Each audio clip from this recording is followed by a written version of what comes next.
is Tristan with Nerdettes-newsstand, and we are going to talk a little bit about poison ivy. Everybody loves poison ivy, right?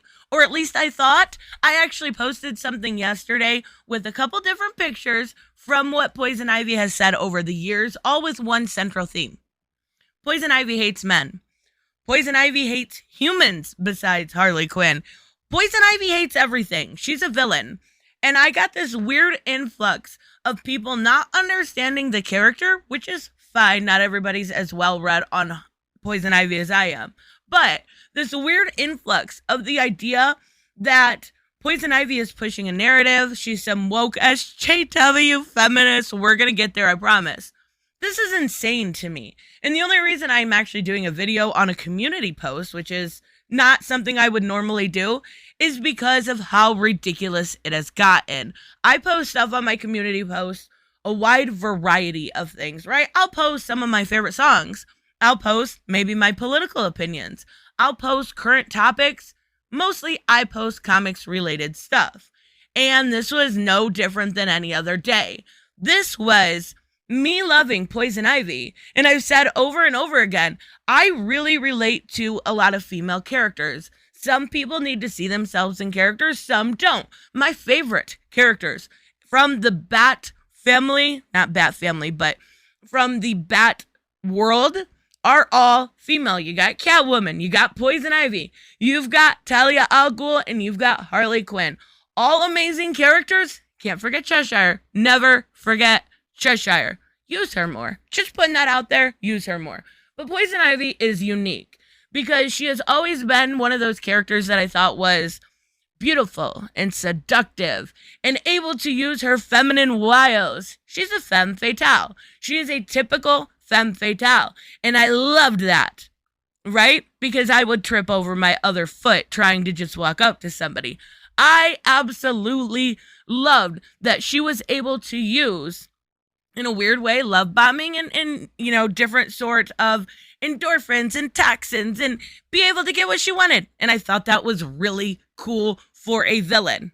Again, I want to remind you that Poison Ivy is a villain. And very clearly that is what DC Comics is doing with her currently in her new G. Willow Wilson run, which I highly suggest. Issue 1 and 2 have been phenomenal. And let me repeat this. It is so good. But I digress. Let's actually talk about the issue at hand. And that is kind of not realizing what this character is. Now, we have very misogynistic type characters also. I want to put that out there. They exist. But let's dive into some of these weird comments, because unless you see them for yourself, you're not going to believe that people are able to correlate Poison Ivy with a woke SJW feminist. Because that's a thing that exists. Yeah. So a lot of gender discrimination I see. Yeah. Again, welcome to comics. Welcome to villains in comics. Yeah. Stupid feminist. Well, I would never, ever call Ivy a feminist. And I don't suggest I would do that if I were you. Also, to her face, if she was real, Ivy is far from a feminist.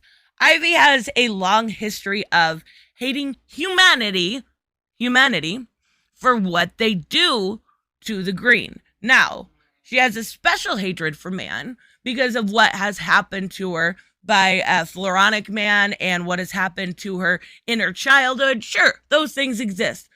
But Ivy is not a feminist. The wokes are everywhere. The wokes are everywhere. Okay. Even more poisonous than Ivy. Yep. I don't know what to say about that. Okay. This is my favorite. We have to talk about this, okay? You chose those panels, Nerdette. That's not Ivy speaking. It literally is. It literally was. That is you. She is out of context and you are not. Think someone's sending lyrics. I hope you have some time to reflect.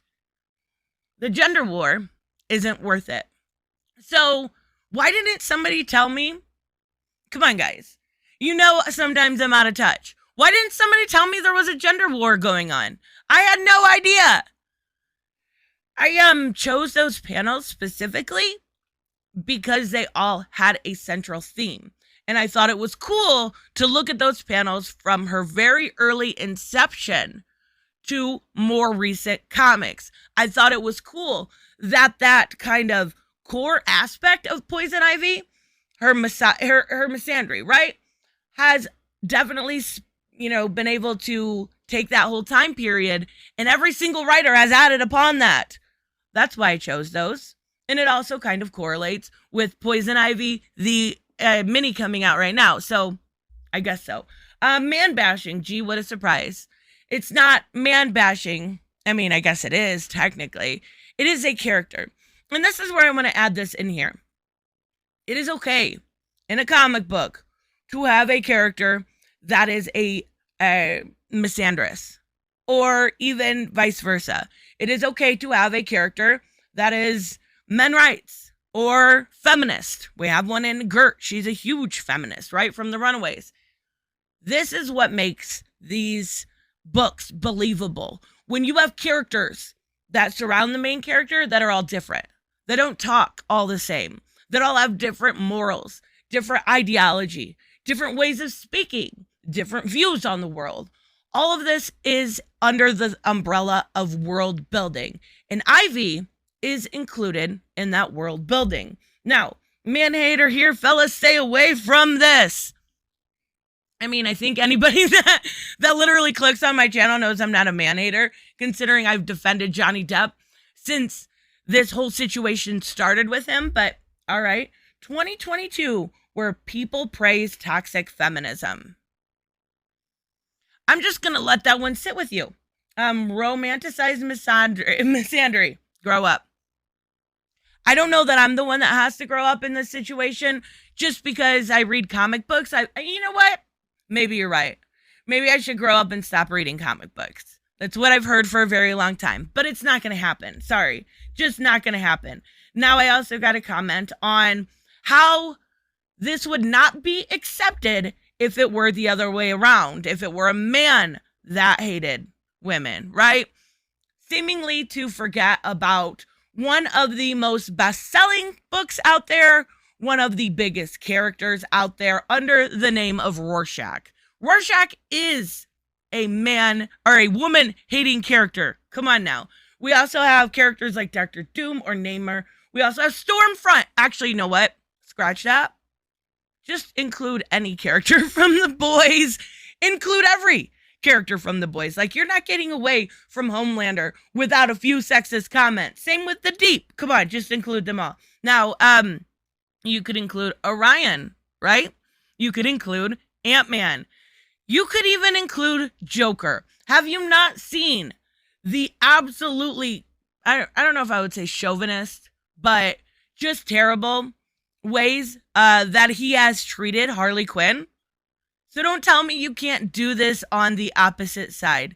Again, I want to bring it back to the writers are writing characters. They're not placing, this is not what they think. This is not how they view the world. If you don't need to hire a man hater in order to write Poison Ivy, right? We know writers are hired for their skill. So here's the thing. Stop thinking that all of this is some culture war bullshit, when all I wanted to do was show some cool panels of Poison Ivy. And Poison Ivy will and should always be a man-hating eco-terrorist, because that is fundamental to her character. And right now, we're seeing that actually play out in her mini. Stop thinking everything's about the culture war. Chill the fuck out. Sometimes it's okay and just, nice to go look at some, I don't know, whatever books you like. I like reading Poison Ivy. I like reading Batman. I like reading Department of Truth. I like reading a bunch of different books. Go ahead. You can do the same thing. Take a deep breath, walk away from the internet, and everything's going to be okay. All right, guys, let me know what you guys think about this, and I will see you in the next one. Bye-bye.